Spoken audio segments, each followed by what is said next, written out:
huge red flag. Tony Robbins is a performer before he's a coach in this. This would be a big markdown in points if you were being evaluated in IGC coaching school and if you were being evaluated by the ICF. Again, this is a performance more so than a coaching session. I don't know what mindset this woman is in, but I believe it's got to be pretty nerve-wracking to be in her position. Needless to say, this is not going to be a perfect coaching session by any means. Hello, everyone, and welcome back to the Six Figure Certified podcast. I'm your host, Liv Chapman. I am the co-founder and CEO of IGC Coaching School. And one of the questions we get all the time is around our friend, Tony Robbins. I have a personal love-hate relationship with Tony Robbins. I don't actually know him. He's not really my friend. But we get a lot of people who ask, is what you teach similar to Tony Robbins? Or can I become the next Tony Robbins? Or sometimes it's like, this isn't going to be like the Tony Robbins stuff, is it? And while I can't speak to Tony in particular necessarily as a leader or as a trainer, I would love to watch him coach and share with you how his coaching aligns or doesn't align with true coaching, with the ICF, with proper coaching technique.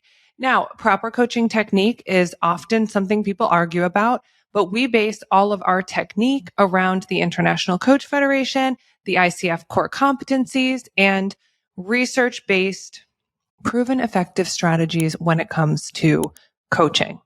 So stick with me. We are going to watch Tony Robbins coach someone, and I'm going to tell you if I think he's doing a good job or not. No walking on coals required. In this film, you will meet Annie, who believed that she wasn't sexy, even though she admitted that her husband thought she was. The idea of not sexy plunged her into what she called an abyss of darkness. You will learn the turnaround technique that Tony uses by which you can overcome negative thoughts about yourself. So the first thing I have to say is Tony is using the turnaround technique.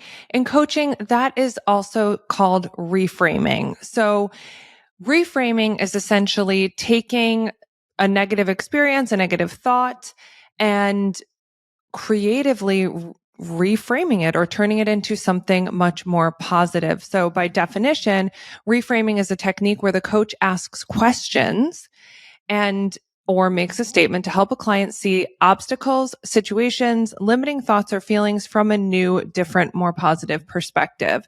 So I believe that this is where Tony is probably trying to go with his turnaround technique, as it's called, and let's see how he does.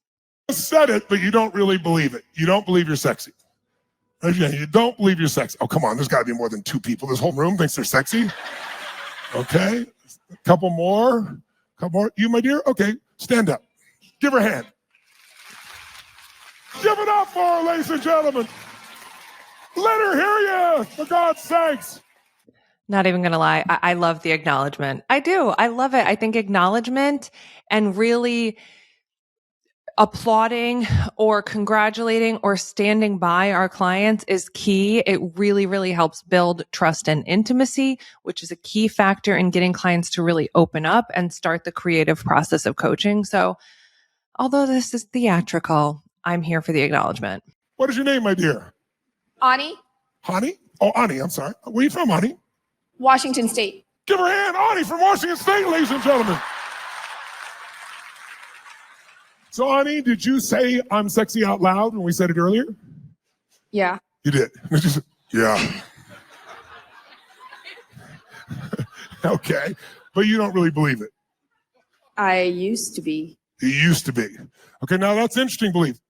I'm not sexy. I used to be, but I'm not now. Now, can I ask you a question? Okay, first thing, he has already asked a few questions, and they are very close-ended questions, meaning the only thing she could really say to do you believe you're sexy or any question that starts with a do is yes or no, or something vague. In coaching, we really don't want to ask very many, if any at all, closed-ended questions, which mean questions that the typical response is just a yes or no. If we do ask a yes or no question in coaching, best practice is to then follow up with something that requires more thought, even if it means we have to sit through a little bit of awkward silence while our client comes up with a true and genuine response. But he just said he's going to ask another question, which asking, can I ask a question, is also a close-ended question, but let's keep going. Is it really true that you're not sexy at all? I mean, could that be a misperception based on being tired or exhausted or life experiences? Could you be misperceiving yourself? Is it possible that you don't have all the information to know or even notice that there are people that think you're sexy and you're just missing it? Is it possible that you are sexy and just don't realize it? Is it true that you're absolutely not sexy at all? To everyone? Well, Before she answers, huge red flag. Okay. Excellent coaching is asking pointed, open-ended questions and not stacking questions. If you noticed her facial expression during this, it's overwhelming because I lost track. I don't know how many questions he just stacked, one on top of the next, on top of the next, on top of the next. But all of the questions were slightly different, although I think he was trying to get to the same point, but it didn't even give her a chance to reflect on the question and respond thoughtfully, which again is the real goal of coaching. So huge no to stack that many questions. I mean, as the client, I would be uncomfortable because I wouldn't even know where to begin or what to respond. So let's keep going and see how she responds. well, I'm sexy to my husband. Oh my God, she's sexy to her husband! Oh my God! Oh my God! We got a breakthrough! I'm sexy to my husband! So here's my question. Is it true that you're not sexy? Is it possible that it's a misperception, misrepresentation to your own self? Do you really have all the information to know what everybody believes about you? Is it possible that it's not true that you're not sexy? Is that possible? It's possible. Yeah. He just stacked 6 questions in a row. And you see at one point she went to go and actually respond. I think we have to remember here that Tony Robbins is a performer before he's a coach in this. So nonetheless, I think the idea is to create a breakthrough as he was shouting out before. And I'm going to hope that he gets there with her. But in order to do that, and any, coaches who are, whether you're group coaching or one-on-one coaching, we don't want to stack. I think I got to a count of 6 questions in a row before she was finally able to respond. The breakthrough, ladies and gentlemen. Give her a hand.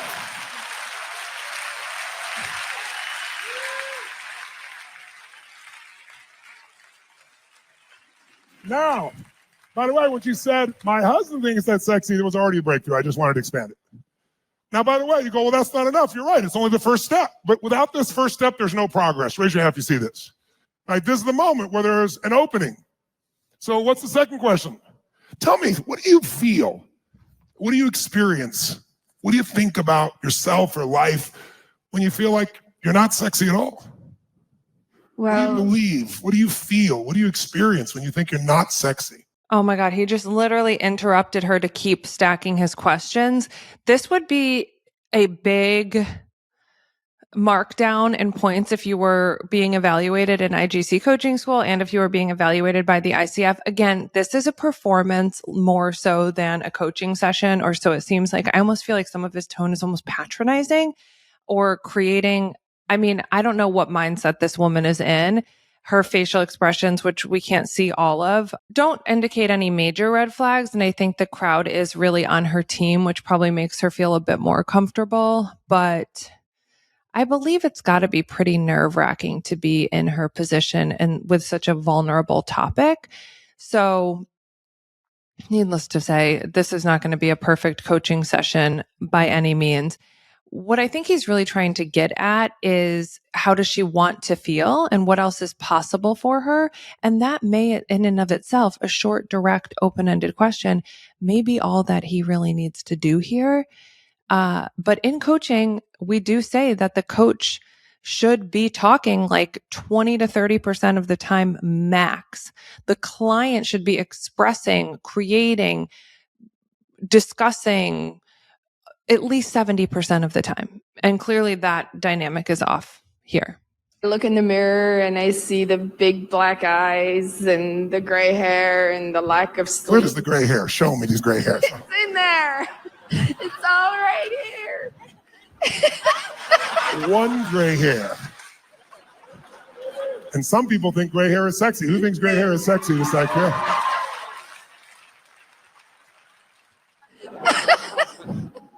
So you look in the mirror and you notice there's a few gray hairs that some people think are sexy, but you forget that or don't even know it.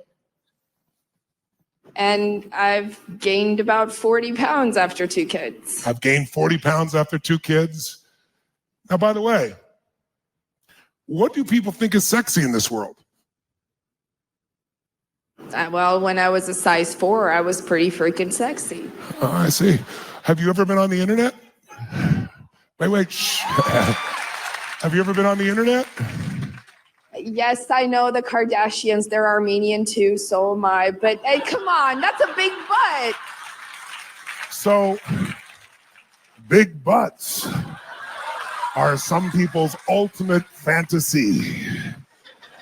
Okay, as awkward as I would be if I were in her position, or maybe other audience members are with this particular topic, he isn't doing a bad job connecting and being relatable and using a little bit of humor to, again, build that trust and intimacy with the client. So he's doing good there. I also will say he's doing a good job with mirroring, which is essentially a form of showing that you're active listening by repeating back what the client is saying and using that as a basis to start forming a reflection or another question. So we're going to give him that. In fact, tell me, on the internet, ladies, it's different for men. Ladies, is there a shape for every man? Yes or no? Some men like big boobs, some like small boobs, some like no boobs. Some like little butts, some like big butts. Some people like round, some like... Who cares what men like? I think that he's missing the boat here. If I was coaching this woman, my questions would be more towards her and what she would like to shift within herself, whether internally or externally, how she could begin to cultivate a sexiness right here, right now, or today, this week, or what practices she could implement. It would be less about proving societal norms wrong and working with her as an individual to figure out what sexiness looks like and feels like to her, and how we can make that more of a priority in the day to day. I think it's interesting the route he's going on, but at the end of the day, I think that could be with anything. You know, society could tell us one thing and we could want something else. So I think he's missing a big opportunity here, to be honest. Like flat, some like multiple sets of all the above, some like half of one. Is there something for everyone that's attractive? Yes or no? Yes or no? Yes or no from you? Yes. Yes. So how do you feel when you tell yourself this story that you're not sexy because you've gained some weight and you have a gray hair somewhere on your head? And some people love more round. In fact, I wish he had just stopped there. Like, how do you feel when you tell yourself this story? That's good. That's a good question. if I said, what does an attractive woman look like to all of you in this room? There's silence because no man here is stupid enough to give the answer to this question, except the man I heard say my wife. Good move, sir. I heard that. Very good. Right? But the truth is, if you went by cultural conditioning and you live by cultural conditioning, then it's someone who looks like they've been on heroin for years, a model, who has not an ounce of fat on their body. But if I asked you 100 years ago what a beautiful woman like would the shape be much more what she thinks is unattractive, yes or no? Yes. In fact, voluptuous, round, for most of human culture has been considered the ideal. Right? More of him pushing his own agenda versus actually checking in with the client, who seems to be getting a little bit like disconnected from the conversation because it's actually not about her anymore. And that's what happens when you use too many external examples. What happens when you do too much advising or teaching versus coaching? You get away from her being the actual center of the conversation. And I can tell that she's slightly disconnecting from it. Your hips unconsciously meant the person were more likely genetically for us to succeed in having children, more likely to be fertile. So it's only cultural conditioning. In fact, how many of you were around somebody, no attraction to them whatsoever? And then one day, something weird happened. You're both doing something, it was really cool at work or something, and your peak states see each other, peak states see each other, peak states see each other. One day you look at them and go, where's that feeling coming from? Who's ever been attracted to someone who you were not attracted to at all in the beginning? It wasn't your type at all. Say I. Because what we find attractive is conditioned. By the way, I don't know about you, but I fell in love with someone and they weren't my type at all. When you love someone, suddenly it all changes, doesn't it? Which is why she still believes her husband finds her attractive, because he loves her. If I was ever observing an actual coaching session where the coach just rambled on and on and on and on, it would be an immediate redo. Like, this session would have to be resubmitted. This is not proper coaching. But let's keep going. So of course he does, but other people do too. She just doesn't allow it to see it because she has these preconceived rules, legs, based on cultural conditioning. It has nothing to do with the truth. And then what that does, it makes her feel. Is that a fair description? Well, that's actually nicer.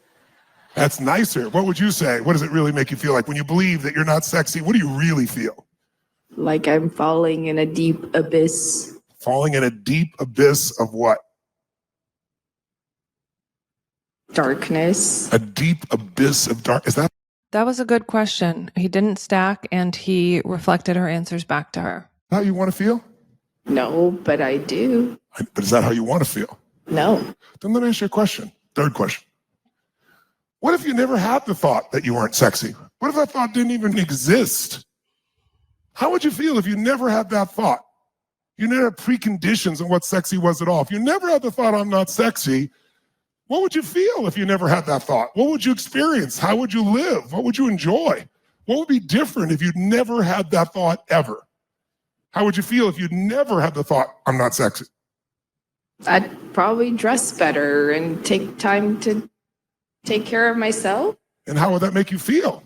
Really amazing. The point of this, I believe, turnaround technique is to get to the desired feeling state of the individual. So all he really needed, instead of that 9 series question where your head as a client is definitely spinning, is how do you want to feel? And when you feel like this, after you let her answer that question, and when you get to this desired feeling state, and when you feel, say she said, confident and radiant and sexy and outgoing, then what becomes possible for you? Those are really the only 2 questions that are needed at this point is, how do you want to feel? And then with that answer, when you feel, fill in whatever she said, what becomes possible for you? That's how you can get her truth, her reality. Let's not do that. Tony teases Annie about the negative thoughts that, in her words, put her into an abyss of darkness. And it's just thoughts. The reality is that her husband, the most important man in her life, finds her sexy. But Annie's thoughts about her looks result in a vicious cycle by which she doesn't take care of her looks and her body and then feels even more unattractive.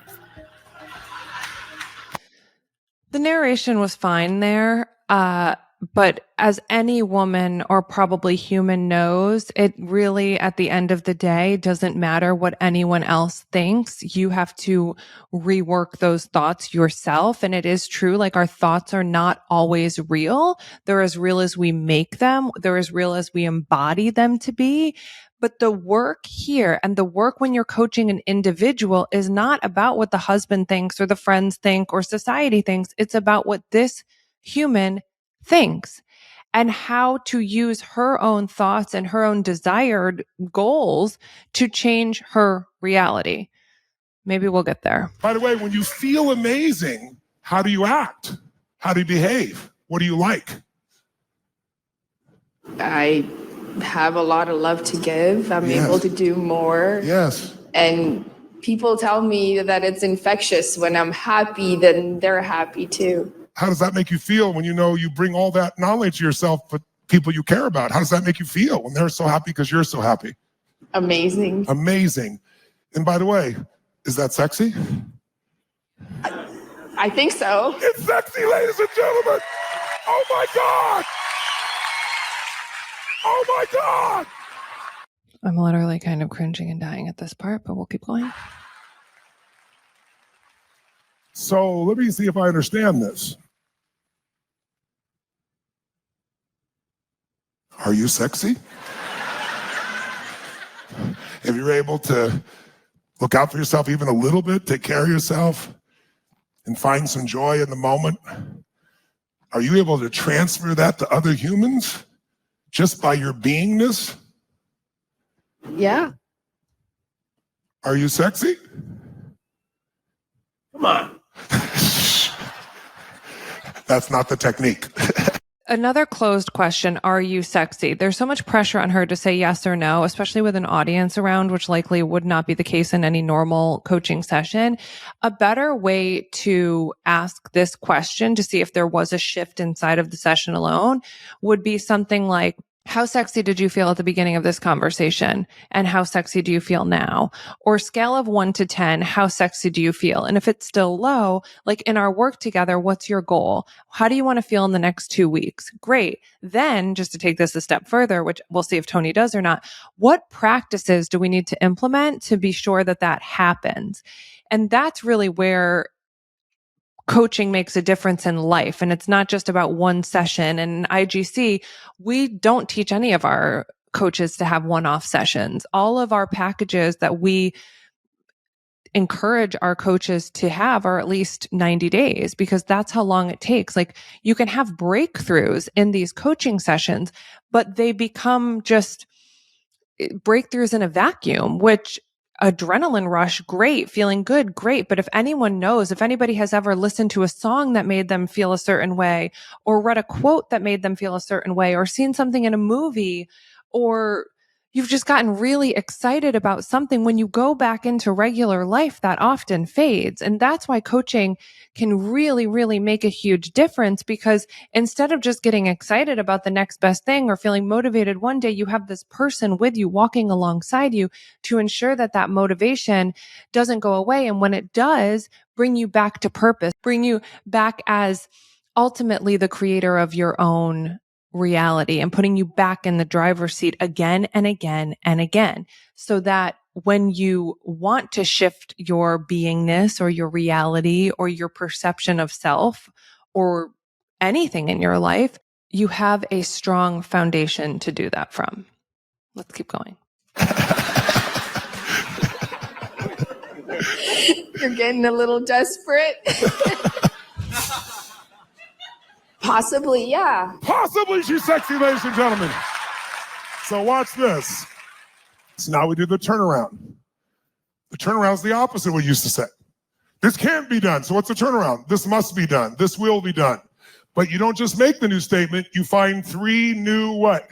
Right. References. So tell me 3 ways you know you're sexy if you just focus on it.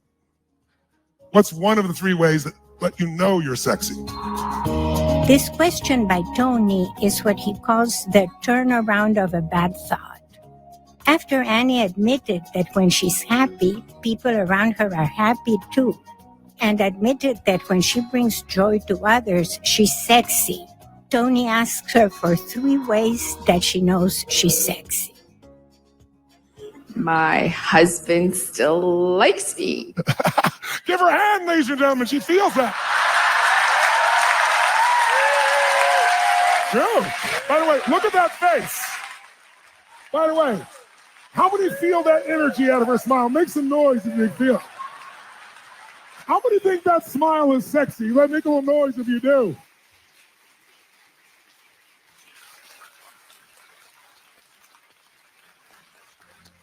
Okay, that's one way. Tell me another way you know you're sexy.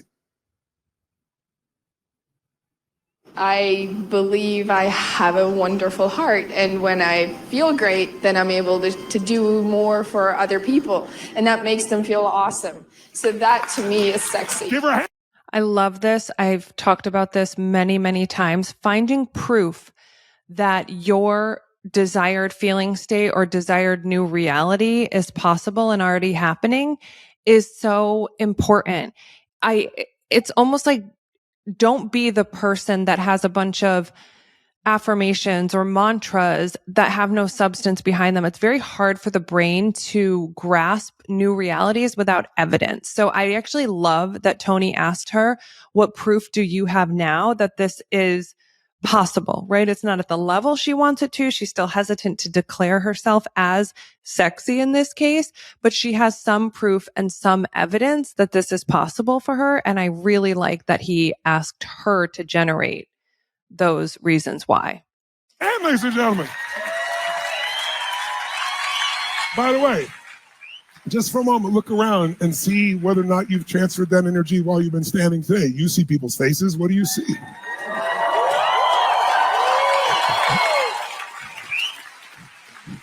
Just by your own recognition of your sexiness, you've liberated some people in this room to feel that aliveness.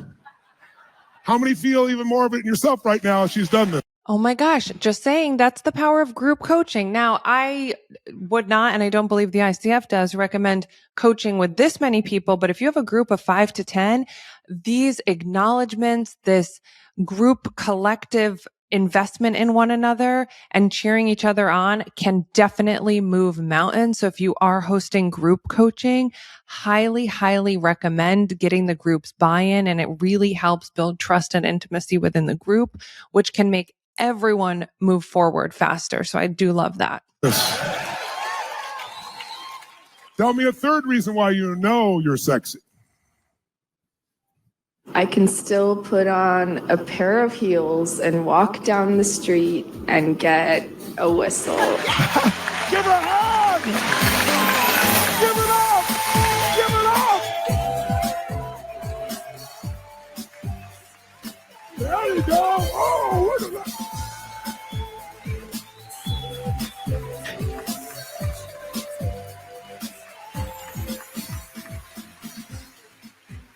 Have we created a monster without hair? Yes! So, are you sexy? Fuck yeah!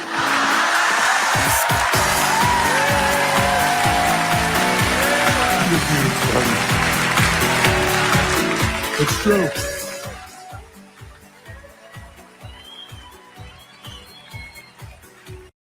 All right. So I think that is just about done. Welcome back. Overall, obviously, Tony Robbins does his own thing. He's a performer, in my opinion. He's a leader more than he's necessarily a coach. Does he get the people going? Yes, he does. He gets a lot of credit for that. Did she have a breakthrough in this session? It appears that she did. And she seemed really happy. She seemed to definitely have a shift by the end. My biggest concern when it comes to considering that coaching are a few things. One, not asking very good questions. All in all, the questions were not good. There were a lot of closed-ended questions. There was a lot of stacking of questions. And there were a lot of questions that if they had just been delivered more short, more direct, more to the point, it would have given Ani a lot more space to really reflect and respond with something meaningful. And the more invested the client is in coming up with their own answers, which is the true process of coaching, the longer lasting the results actually are. So really got to work on his questioning technique. Active listening, I think Tony actually nailed it. He did a lot of mirroring. Which is also good in sales, which makes sense for him. He did a lot of repeating back and reflecting and using her responses to build his questions, although he just really overbuilt all of them. I mean, I was counting in some like 5, 6, 7, 8, 9 questions all in a row. And as a client, that's a very weird position to be in. And you often don't even know which question to answer. So that has to be looked at. Like I said, you really want the client to be doing 70% of the talking, of the sharing, of the thinking out loud, whatever it may be.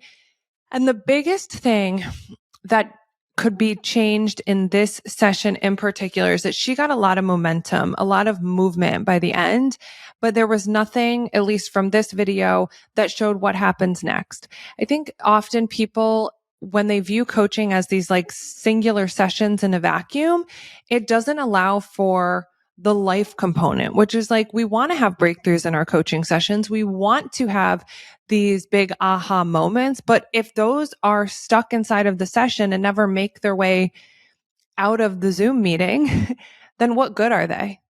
Right? So when breakthroughs happen inside of a coaching session, we want to then couple it with practices, commitments, or actions that can be taken on outside of the session to make sure that we're riding that momentum until it becomes a habit, until it becomes the new reality. So implementing some questions like, with this newfound sexiness, what becomes possible for you?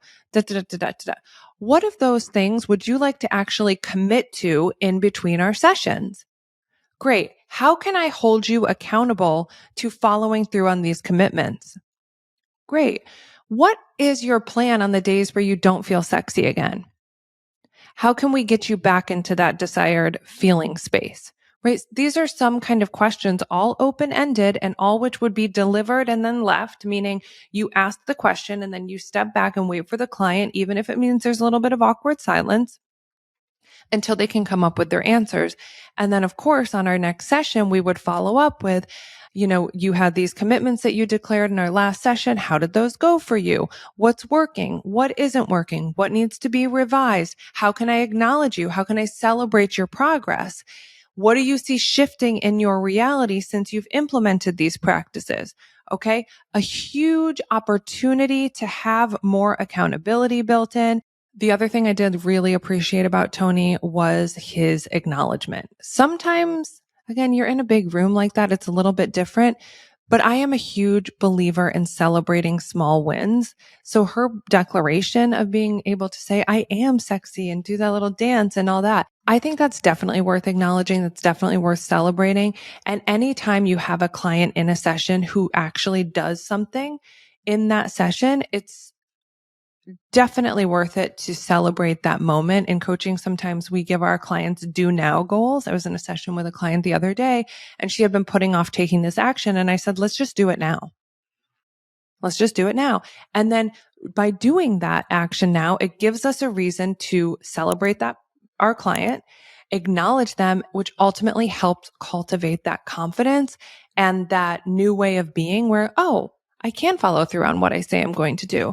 So again, opportunity to grow a little bit. I think at the end of the day, he's more of a performer than a coach, but nonetheless, a breakthrough is a breakthrough and we're happy with that. Coaching technique wise, I think he needs to come to IGC coaching school and especially go back and revisit the lesson on powerful questioning and commitments and practice areas. So hopefully this was helpful. Love him or hate him. He has built an empire and he is often the person that introduces people to coaching. And I thank him for that all the time. People say, I read a Tony Robbins book or I listened to a Tony Robbins thing and now I want to be a coach. And anyone who decides that they want to help change people's lives, whatever road you took to get here, I'm here for it. So hope you enjoyed this. Send this along to someone who's working on their coaching skills and we will see you next time.